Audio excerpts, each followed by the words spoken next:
జై తెలంగాణ జై తెలంగాణ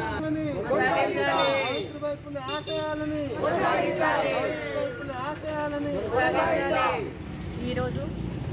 భారతదేశం గర్వించినటువంటి మా తొలి మహిళ ఉపాధ్యాయురాలు సావిత్రిబాయి పూలే యొక్క 190వ జన్మదిన సందర్భంగా ఈరోజు మా కార్పొరేటర్స్ అందరం కూడా కలిసి తనకు పూలమాలను అర్పించి జోహార్లు అర్పించడం జరిగింది. మరి ఏదైతే 1831 జనవరి 3న తను మహారాష్ట్ర సతారా జిల్లాలోని నాయగాంలో జన్మించడం జరిగింది. ఆమెది ఒక రైతు కుటుంబం, చాలా పేద కుటుంబంలో జన్మించినా కూడా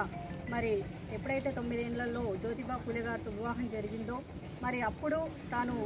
విద్యను అభ్యసించాలి అని భర్త చెప్పిన మాటను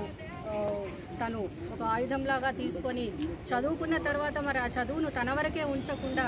నేను బాగుపడ్డాను, మరి నేను నేర్చుకొని ఏది తప్పు ఏది మంచి అనేది నేను తెలుసుకున్నప్పుడు మరి నా సాటి మహిళలు కూడా ఈ విధంగా మరి అన్నిట్లో కూడా ముందుకు రావాలి, వాళ్ళని కూడా నేను జాగృతం చేయాలని చెప్పేసి ఒక మంచి ఆలోచన, ఒక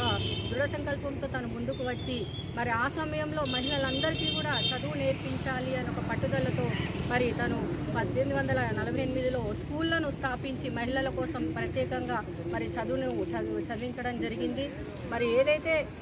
చదివించిన టైంలో కూడా అప్పుడు బ్రిటిష్ పాలన ఉండేది కాబట్టి తనను ఎంతో చులకనగా చూసి ఎన్నో విధాలుగా తనను ఇబ్బంది పెట్టినప్పటికీ కూడా వాటన్నిటినీ తోసిపుచ్చి తను ముందుకు రావడం, మరి మహిళలందరూ కూడా ఈరోజు ఈ స్థానంలో ఉంటూ మరి ఎంతోమంది ఇప్పుడు టీచర్స్ని చూసుకుంటే అందులో ఎంతోమంది మహిళా ఉపాధ్యాయురాలు చాలా చక్కగా వాళ్ళ వృత్తిని చేస్తూ ఉన్నారు, ఎంతోమందికి ముందుకు వస్తూ ఉన్నారు. మరి దానికి అంతటికీ కూడా కారణం ఆ రోజు మరి తను చేసినటువంటి త్యాగం, తను చేసినటువంటి ఒక సంకల్పం. మరి అంతేకాకుండా తను ఆ కాలంలోనే మానవ హక్కులలో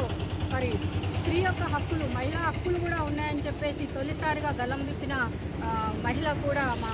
సావిత్రిబాయి పూలే గారే. మరి అంతేకాకుండా అప్పుడు ఒక సంఘాన్ని మహిళలందరికీ కూడా ఒక తోడ్పాటు ఏర్పాటు చేయాలి అని చెప్పేసి మహిళా సేవా మండలిని కూడా స్థాపించి ఎంతోమంది మహిళలకు తను ఎంతో సేవ చేసిన వ్యక్తి కూడా తనే. మరి ఇవన్నీ కూడా ఒక వైపుగా చూసుకుంటే చివరగా తను చేసింది అంత గొప్ప ఒక పని, ఆదర్శం ఏంటంటే మరి ఎవరైతే జ్యోతిబా పూలే తన జీవితంలో వచ్చి తనకు చదువు నేర్పించి మరి జీవితకాలం కూడా వెన్నుదన్నుగా ఉండి ముందుకు తీసుకెళ్ళినటువంటి తన భర్త చనిపోయినప్పుడు కూడా ఆమె తన చితికి నిప్పుని పెట్టి తనకి సాగనంపినటువంటి తొలి మహిళ కూడా మన సావిత్రిబాయి పూలే. ఆ ఒక సంఘటన చరిత్రలో నిలిచిపోయింది, ఎందుకంటే అంతకుముందు కూడా ఎప్పుడు ఈ సంఘటన జరిగి ఉండలేదు కాబట్టి దీన్ని కూడా ఆ కాలంలో ఎంతోమంది ఆదర్శంగా తీసుకొని తనను ఎంతో గొప్పగా ఒక పేరును సంపాదించుకున్నటువంటి వ్యక్తి కాబట్టి మరి ఈ విధంగా తను చేసినటువంటి ఎన్నో త్యాగాలు, ఎన్నో ఆదర్శాలను మనం కూడా తీసుకొని మరి ముందుకు సాగాలి. మహిళలందరిలో కూడా ఈ చైతన్యం రావాలి, అందరూ కూడా ముందుకు వెళ్ళి వాళ్ళకు జరుగుతున్నటువంటి ఏవైతే అన్యాయాలు ఉన్నాయో గలమెత్తి విప్పి మరి వారు సాధించుకోవాలని చెప్పేసి ఈ సందర్భంగా తెలియజేస్తూ మరొకసారి సావిత్రిబాయి పూలే జన్మదిన సందర్భంగా అందరికీ కూడా నేను శుభాకాంక్షలు తెలియజేస్తూ ముగిస్తున్నాను.